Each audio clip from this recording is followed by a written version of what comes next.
কেন্দ্রীয় ক্রীড়ামন্ত্রী মনসুখ মান্ডব্যের হস্তক্ষেপে অবশেষে কেটেছে আইএসএল জট। দেরিতে হলেও সংক্ষিপ্ত আকারে শুরু হতে চলেছে আইএসএল। সব মিলিয়ে ম্যাচ হবে মাত্র ৯১টি। এই পরিস্থিতিতে নিজেদের বেতন কমিয়ে খেলার সিদ্ধান্ত নিয়েছেন এফসি গোয়ার প্রথম দলের সকল ফুটবলার সহ সাপোর্ট স্টাফরা। একই পথে হাঁটতে পারে অন্য ক্লাবও, কিন্তু এই সিদ্ধান্ত যেন প্লেয়ারদের সম্মতিতে ও সম্মান জানিয়ে নেওয়া হয়, চাপ দিয়ে নয়। সেটা স্পষ্ট করে দিল ফুটবলারদের আন্তর্জাতিক সংগঠন ফিফপ্রো। বিশ্বজুড়ে ফুটবলারদের নিরাপত্তা, বৈষম্য সুরক্ষার ব্যাপারে কাজ করে ফিফপ্রো।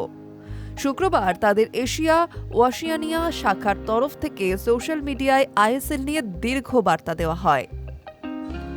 ভারতীয় ফুটবল দীর্ঘদিন বন্ধ থাকার পর শুরু হচ্ছে, ফলে ফুটবলাররা ইতিমধ্যেই অনেক আত্মত্যাগ করেছেন।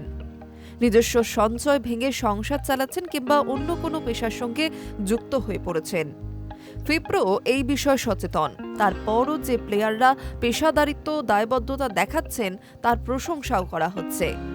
সেই সঙ্গে তারা সতর্ক করে দিচ্ছে, ফিফপ্রো সম্প্রতি জানতে পেরেছে কয়েকটি ক্লাব চুক্তিবদ্ধ খেলোয়াড়দের বেতন কমাতে চাপ দিচ্ছে।